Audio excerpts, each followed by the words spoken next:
You be here.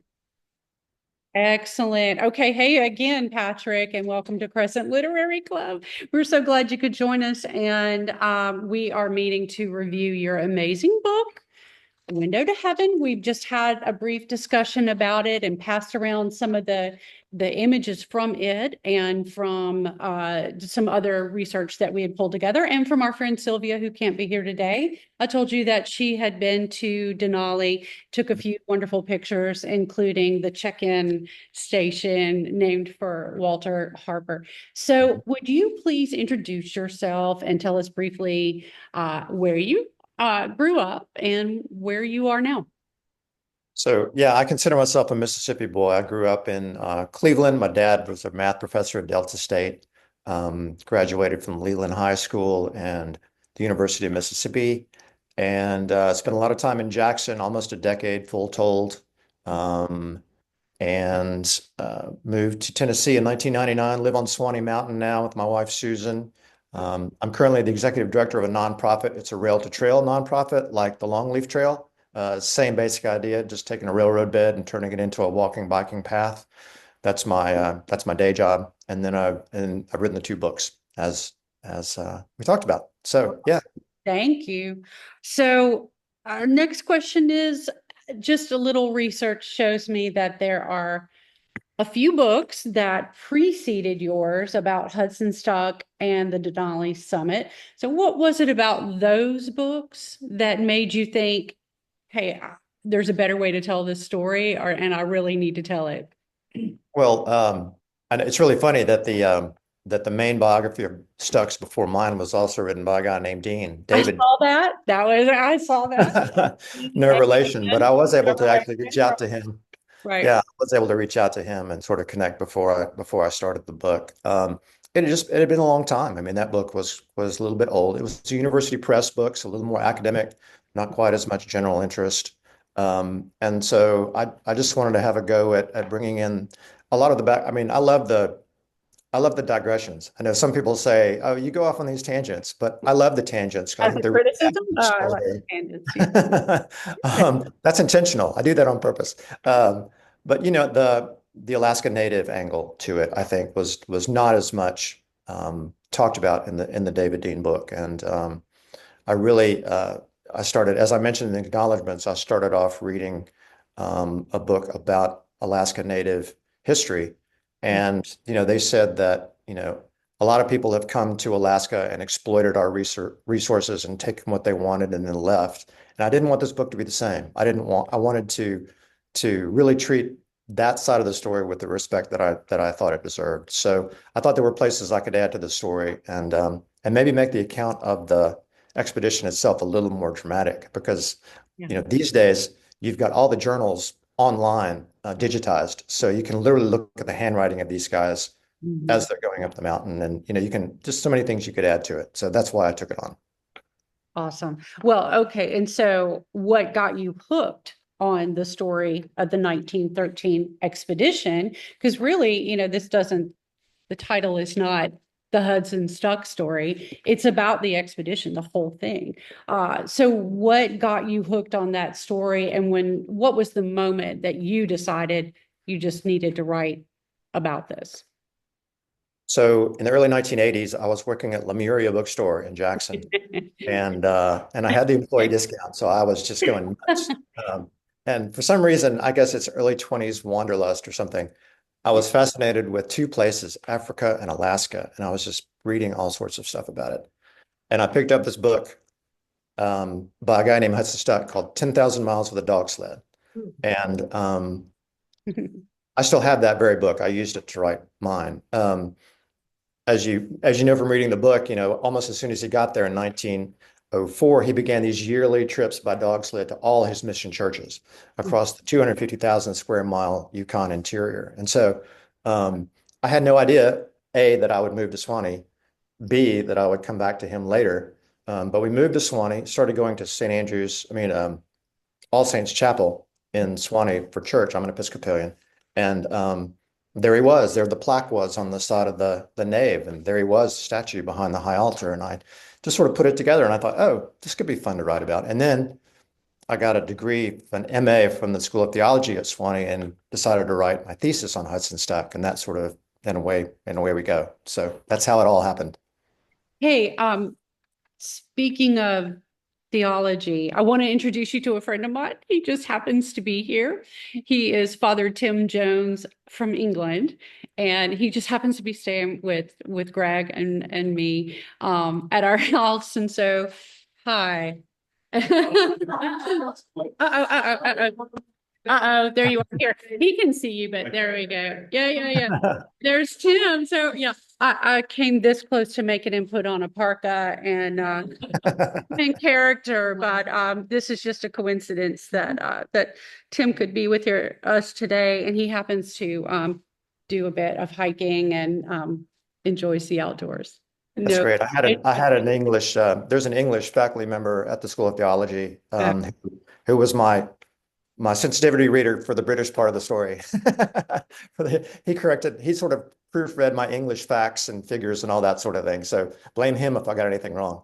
okay. I now that my waist measurement is larger than my inside leg measurement, that it's energy efficient for me to roll everywhere now. Oh, for heaven's sakes. He's bad. He's so bad. Father Tim and has a daughter Claire's age, and they're pals. Had some spend the night parties in Bellhaven. So yeah. You really brought out all the layers of Stuck's character. Clergyman, social reformer, mountaineer. He's not one who we would expect to be a typical mountaineering hero. So was there something about him that surprised even you who knew about him as you dug in deeply? Yeah, I mean, it was probably the social aspect, the social worker aspect, that I learned about last. I knew about his mountaineering exploits. I knew he'd written these books about Alaska. Even to some extent knew about his work with the Alaska Natives. But the way it went so far back, all the way back to his training in Sewanee, and then in Dallas, where he did so many incredible things in a short decade. Child labor laws. We talk a lot about child labor laws in our books that we've read. So yeah. Oh, good. Glad that connected. Yeah, the night school for mill workers, the schools and all that sort of thing. It's just it very much lends a new angle to him, and to be able to talk to people and say, not only did he climb Denali, but he was a ferocious champion of Alaska Native rights, and is remembered even today. I have a story about that I can drag out when the time comes to talk about it. So, okay. Yeah, so I think that was the thing that sort of grew as I researched the book. Mm-hmm. So I wanted to shift gears a little bit. Walter Harper was such a remarkable young man. How did you approach telling his story, especially with how young he was, the legacy he left behind, his transformation for knowing Hudson? Yeah, it's such a tragic story. We can't help wondering what he would have been if he'd survived the shipwreck. But I definitely want to make sure I highlighted it and spent some time on it because, again, he's so well remembered in Alaska today. It was only a year or two ago that they passed Walter Harper Day in Alaska, a state holiday, as June the 7th, the day of the summit. And so they take enormous pride in the fact that he was the first one to set foot on Denali. So I definitely wanted to foreground him and tell his story as much as I could. Yeah, it was great. See, for people that didn't know, he didn't read the book. He was going to go to medical school, and on the way, this is after Denali, on the way, he was in Iraq and passed. Yeah. Yeah. The shipwreck. Yeah, the ship sank. Yeah. People died. It was At a young age. so how old was he? tragic. Oh Young- gosh, 20s, late 20s, I think. Mhm. So sad. Okay, so have you had a chance to visit Denali yourself? Actually, I was working on this. I was actually working on this book in 2020. I had my plans to go, and COVID made that impossible. Right, Yeah. right. Even if I'd wanted to go, Alaska was totally shut down. There was just no way to do it. I couldn't even like bootleg my way across or anything like that. So, no, I had to do it all virtually. You can certainly get some imposter syndrome, writing a book about a place you've never been to.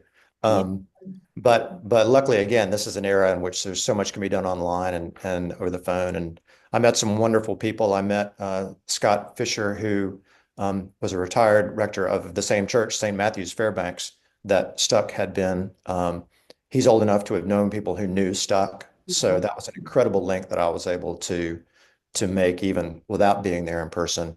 And so, yeah, so I met Ken Karsten's, Harry Karsten's grandson and great grandson, both named Ken. I got to talk to them, and they were amazingly kind, considering the friction that still exists between the Karsten story, the Stuck story, for which, for a storyteller, that was great friction to have, but made it a little bit difficult talking to the Karstens. But it was great. It was really fun. It all worked out, and I was very respectful, and I think and hope they respected the job that I did. Oh, that's wonderful that you got to connect with them. So why don't we shift to that question? The tension between Hudson Stuck and Harry Karstens was very interesting. I want to read a page, if you don't mind, if you would indulge me for a moment. Sure. So there was just one particular page of yours that really drove it home, this tension between Stuck and Karstens. And it's about them being tent bound. And it's the diary entry for Saturday, May the 10th. This is Hudson Stuck's diary entry. When I had begun to read the Psalter for the day this morning, while Walter was cooking breakfast, the sun struck on the tent just at 7 o'clock, and the first verse of the 50th Psalm was on my lips. The Lord, even the most mighty God, hath spoken and called the world from the rising up of the sun even to the going down thereof. I stepped out, and it seemed as though the words were a special message to us here. The great peaks were brilliant in the morning light. Far away to the north, the whole wide prospect of tangled mountain ranges was illuminated, and even in the blue distance, where the great flats of the Tanana Valley spread out, the sun was lighting up the scene. I realized once again how their voices are gone out unto all lands, and their sound to the ends of the earth. Okay, that's Hudson Stuck's. The first third of his diary entry. So that's just a little bit. And here's Harry Karsten's entire diary entry for that same day. Laid up, storm. Yeah. I love that. And so here's my question. Do you think that their friction, this doesn't illustrate friction, but their personalities, but do you think that their friction was just about being two strong personalities? Number two, not two. Right. Were they clashing, or is there more to it? I think that they were very different people. Carson's was the rugged outdoorsman. He drove mail sleds and prospected and did all those things. Just a hardened sourdough from Alaska. I love the sourdough. Yeah, we can. Yeah. Although well-read, apparently. I mean, not by any means ignorant. And then Stuck was very much, he had some contradictions. He believed in sort of fine words. He was very high church, so he had a formality about him. And there's a quote in there about how when someone met him for the first time, even though he was in Alaska, he was dressed like he was out of a shop store window or something. So he was meticulous in his dress and his language. He was very much a grammarian and would correct your grammar if you got it wrong. And so he was just that sort of finicky, you might say, person. And he also had this arrangement with Walter Harper and all his mentees, the young men he would take with him on voyages. I think they had this sort of deal with, at least to him, he thought, okay, I'm gonna tutor these guys, and he was teaching them history and math and geography and English and all that sort of thing. And in return, he expected the young men to do most of the physical labor around camps. I mean, that was his pattern. Yeah. And I think that just flew all over Karsten's. I think Karsten's could not conceive of anyone doing that. So you had basic personality differences, and then you had way of doing things, I think, and both of those figured in. And I think Carson actually believed that the expedition was going to make him a lot of money. And I think he believed that Stuck had led him to believe that. And I think he was very disappointed and disgruntled and angry that that was not, in fact, the case. Heart difference. Yeah. Yeah. Well, you have done some serious digging to bring all of this to life. When did you start this book, and how long did it take you to complete the project, the writing of it? And what kind of rabbit holes did you go down and, get stuck in when you were doing the research? And you've mentioned a bit, about having to do so much online, and I don't mean having to, having the blessing of being able to do things online and not being forced to go to these remote locations where things happened over a century ago. I mean, how did you do this? And when? Well, I joke about it taking 30 years, when we Yeah. talk about the book I bought at Lemuria in Right. the 80s. But and then I graduated from Swanee in 2006. That was my MA degree. And then I guess it was 2014 or so before I really started thinking I could turn it into a book, and I started talking to people, and I was in a writing group at Swanee and sort of slowly got it done. But the most of the writing was done in 2019 and 2020, and then the book came out in 21. So that's sort of the progression and how it happened. And yeah, I love research. I mean, it's so much fun to me. I love digging. Rabbit holes are like my jam. I love it. So Okay. my favorite thing was when this is sort of if I were an academician, this would be one of those things that you would publish and have your name on for being the first to discover it. But the library at Swanee at the University of the South happens to own several hundred volumes of Stuck's library, just gorgeous leather-bound illustrated books of exploration. There's a copy of Hakluyt's Voyages from like the 1600s.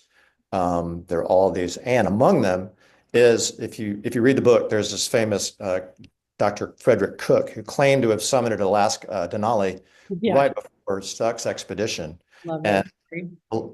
the library has Stuck's copy of Cook's book in which he claims to have summited Denali, and with Stuck's comments in them. And That's fantastic. yeah, so I love it. So the Englishman in Stuck really comes out when he's writing these comments, because Yeah. you're reading along with Stuck's, Cook's doing, claiming to have done this and this. And in the margin, Stuck has written in pencil, "What rot." Yeah. What garbage, what rot, Yeah. I love it. And then there's another place in the margins where he writes, "Here the true story ends and frivolous writing begins," or something like that. And then those are in pencil. And then you look at the frontispiece of the book. It's in the book. It's in my book. Yeah. But he switches to pen for the front of the frontispiece as though he wants to make it a permanent, verdict. "A fraudulent narrative of an ascent that was never made. HS." He initialed it when he said that, like, to make judgment formal. So coming across that in the archives at DuPont Library was just so sweet, so much fun. What a find. I love that. I really did take that away from my reading of the book. I loved it that he scrawled that part in pen. Like, right. pardon me. And then of course Cook's book was the impetus, or Cook's claim was the impetus for the sourdough expedition of 1910, which is, I mean, ought to be a book in itself. I mean, I think there have been books about it actually, but the fact that these miners and prospectors are sitting around a bar in Fairbanks going, "Oh, he didn't do that. I bet we could do that. We'll stick a 15-foot pole on the top of Denali so they can see it from Fairbanks and know we made it to the top." It's just, oh God, it was just a great story. So that was a lot of fun to put in there too. I love that. I think the pole is the location of the pole is on the map, right? Yeah.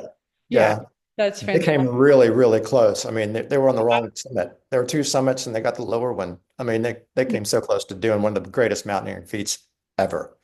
Wow. Wow. Well, you told me a funny story. I have to mention that, some of our group tried and failed to locate an audio version of your book. because that works for, our convenience sometimes. But you told me a funny story about the audio version that was not to be.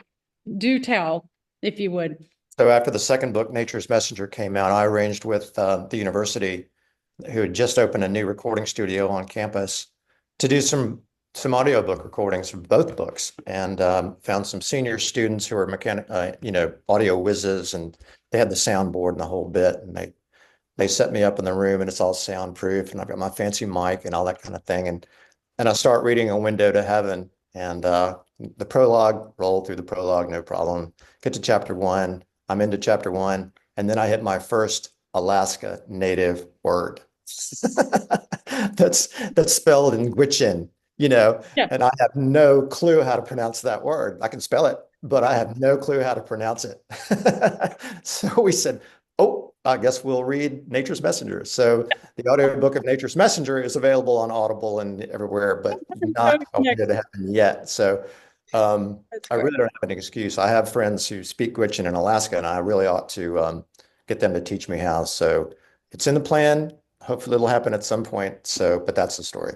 We're here for that if it happens. That's I'll let Stacey know when the audiobook comes out. okay. Yeah, you do that.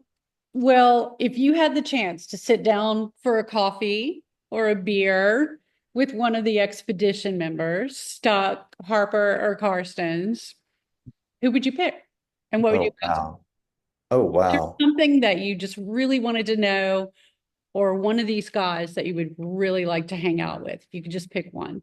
Oh, that's Stuck. Absolutely. And the reason why is because there's so little about his life, his personal life, outside of what he wrote. I talked about in the early chapters about his life, how he has literally one sentence about scrambling in the Lake District of England in the mountains in his teens. And that's it. I mean, he's alive. He's there during the birth of British mountaineering in the Lake District, in the tallest peaks in England. And I dug like crazy. I talked to folks in England. I talked to folks who were the keepers of records of all that area and all the mountaineering journals and logs and all that sort of thing, and just could never get anywhere. So I'd love to find out more about his life before 1885, when he gets on the steamship and heads to New Orleans, and then to the wild frontier of Texas. So yeah, that's it for me. That's an easy answer for me. Would you get on that? Do you think that? With genealogy and kind of historical research and stuff. I bet she'd at least. It's fine. No, he's at fine. least know how to start finding some of this stuff out. Okay, She likes to challenge. maybe we can. I have to say, listening to this, I'm going to get myself a Hudson's t-shirt. Yeah. Yeah, we need Hudson Stock souvenirs. Absolutely. I love that. Well, our group really enjoyed the book. Thank you so much. I'm so glad. It has prompted, yeah.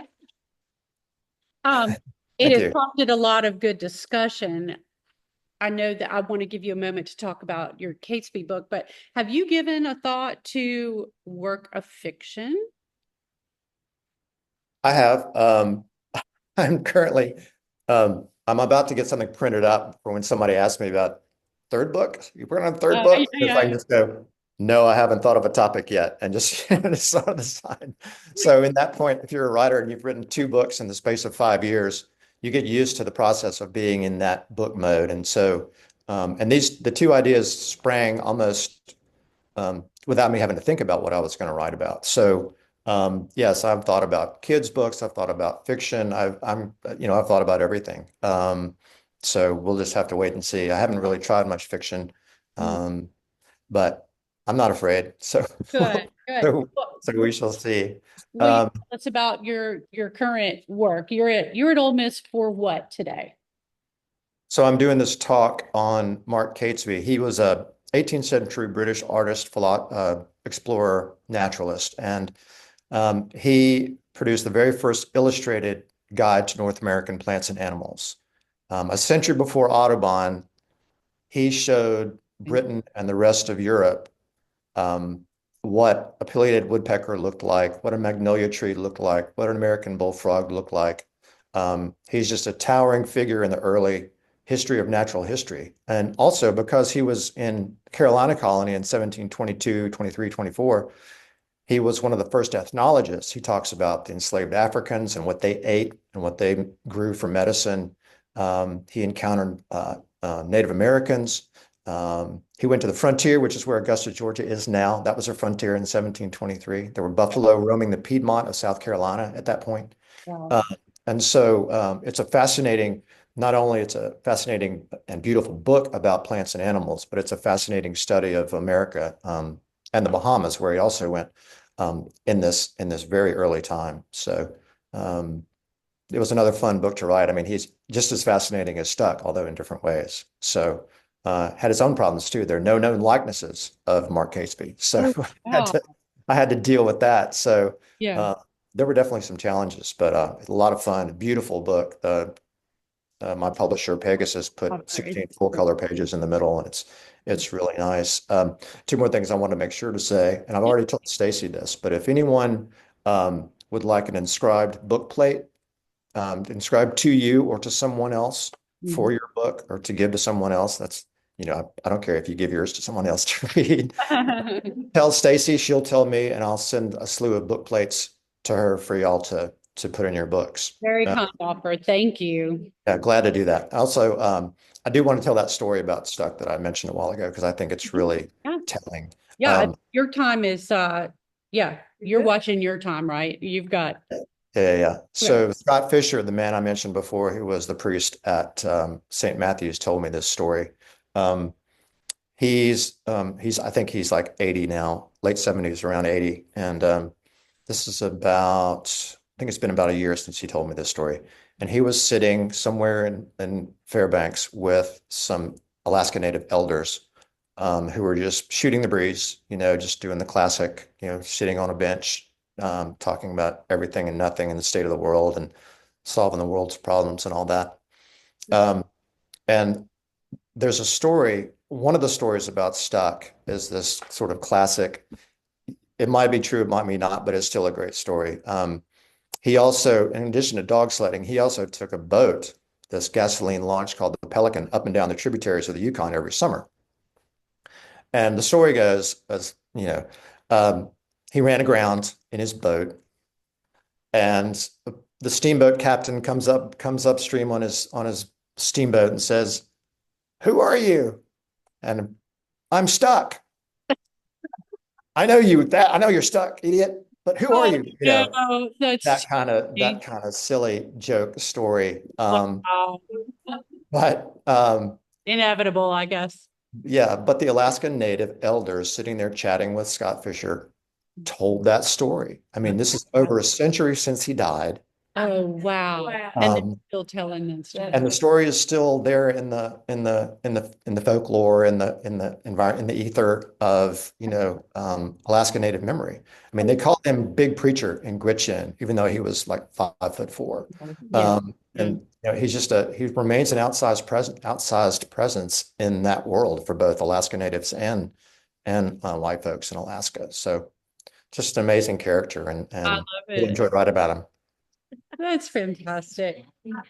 Oh, yeah. Sally saw you at council. Yes. Can you see Sally?